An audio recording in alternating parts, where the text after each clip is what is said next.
Hey guys, James Wilson-Taylor here for Rock Sound, backstage at Download Festival 2025. Bullet for My Valentine on the lineup. Matt joins me now. How are we doing, mate? I'm very well, thank you. Thanks for having me. Yeah, always good to see you, always good to see you. And great to see you here at Donington once again. Yeah, I know how important this place is to this band. It's been a great sight of amazing gigs for you over the years. Yes, sir. So good to see you up there on the lineup again, right? Yeah, it's great to be back. The last time we were here was the pilot. Crazy, So that was obviously an amazing event to be part of, just because the significance of it in that weird time. Remember that time? God, so very weird, wasn't it? Very strange. But you know, everyone's through it now, and yeah, it's been a few years since we've done that, but good to be back. We're back on that main stage where we belong, and absolutely. Tonight's going to be a special set. We're doing the Poison thing, so oh, you're still doing it. Wonderful. we're going to do it. Yeah, it's the last opportunity we're ever going to get to do it on home soil. So you know, we did it recently in Rock Rocking Park and Mystic Festival in Poland, and we just did it in Rockfest in Turku in Finland, and we did it in Rockville and Daytona Beach and we were like, you know, this is going really well. So you know, because we were a bit scared to do it in a festival kind of environment. It's not a bullet show, you know what I mean? Yeah, of course. So you never know how people are going to react, but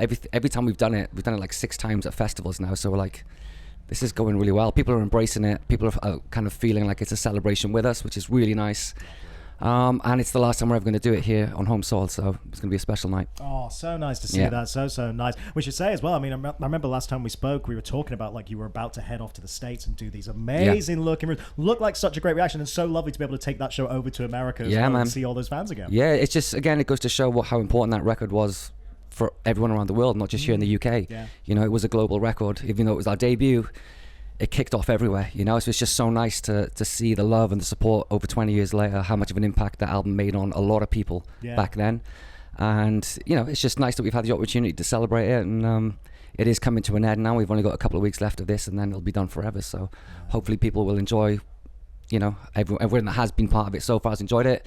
And the couple of weeks we have left, you know, we're going to put it to bed and move on. Yeah, hey, going out with a bang. That's all good, especially here at Donington. Again, the last time we spoke, we were saying, you know, getting back into that kind of Poison mindset, kind of influencing where you wanted to go next a little bit. So what's the progression been so far? What kind of stuff are we playing around with in the studio? Yeah, we haven't had a lot of opportunity to get back and focus on it, because since I saw you, we just haven't stopped playing. That's fair. It's been really intense, you know, but a good intense. There's a lot of love around the world for the band, and we're just trying to kind of make the most of this opportunity, because like I said, once it's done forever. We're not going to do it again, you know. We're not going to milk 25, 30, none of that shit, you know what I mean? But yeah, you know, I listen to it a lot when we're in the States, and yeah, like when I hear it, it still gives me the vibes.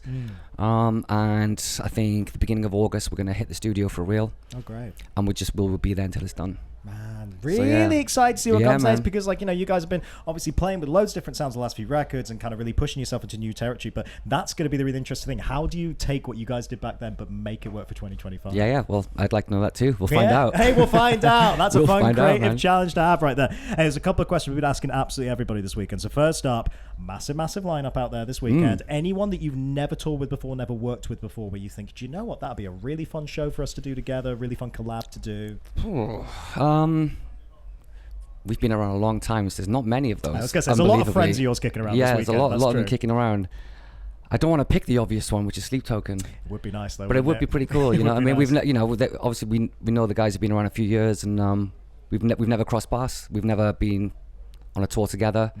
I don't really think we've ever played a festival. You know, they were here obviously last night, and we didn't get to see it. But you know, what is happening? Yeah, it's wild. It's pretty wild. It's pretty wild, you know, dude. it's I've never seen anything like it in the 20 odd years I've been around this scene. You know, we had a big blow up back in the day. Yeah. But that was the first album, so it's a bit different. But yeah, wow. It's really crazy. Pretty wild. I mean, you know? what's so lovely about it as well is that I do feel like they've kind of kicked the door down a little bit for this wider metal scene as well. Like I'm seeing, like even this weekend, we were saying earlier, we're seeing so many kids who are here for the very first time at Download, and they are, you know, by proxy discovering all these other bands. Yeah, well, it'll do nothing but good things for the scene in general. You know what I mean? Yeah. So especially the UK scene too. Yeah, and good on them, really man. Respect. You know, they've done well. Yeah, very cool to see it. Very cool to see it. Next, we're asking people for mosh pit memories. So, is there any mosh pit from one of your shows that really is stuck in the memory? Anything particularly wild you've ever seen out there in the fields? For 22 years of playing I know, live, right? Yeah, that's a lot of time. The first one that comes to mind is back in the early days. I think we were supporting Funeral for a Friend, and we were playing Nottingham Rock City. Oh, great venue. So yeah, like 1,500. I can't remember the cap. It's not very big, you know, but it's one of those kind of legendary venues which it goes off. And it was on the Funeral for a Friend tour, which we were main support, and like halfway into the first song, the show was just completely pulled. It was just it was so much chaos. All the barriers came down, collapsed. Everyone was like on the floor, storming the stage. And yeah, we got the plug pulled. Not because we did anything naughty, just for safety. Yeah, you know, it was chaos. And yeah, we had to leave the stage. Security had to do everything. Had to clear the venue. It got everyone back in. And by the time they'd done that, we'd missed our slot. So we played in the basement after Funeral for a Friend finished. As a little kind of makeup, so everyone that could fit in, they fit them in, and we got to do our show finally.